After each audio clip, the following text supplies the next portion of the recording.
Muslimanski ekstremisti i ustaše prešli su u opštu ofanzivu protiv srpskog naroda, protiv svega što je srpsko. Hoće da nas zatru, unište naše porodice, kuće, groblja. Hoće da nam otmu krsnu slavu. Zato predsjedništvo Srpske Republike objavljuje opštu mobilizaciju. Opšta mobilizacija važi za sve, apsolutno sve muškarce od 18 do 60 godina.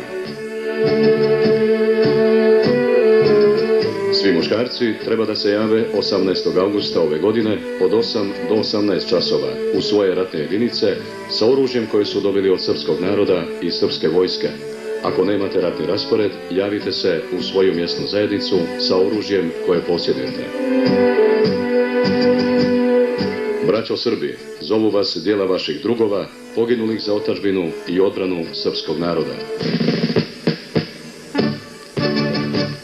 Ako se ne odazovete u vaše ratne jedinice, čeka vas osuda vojnog suda koji je počeo da radi. Čeka vas osuda srpskog naroda.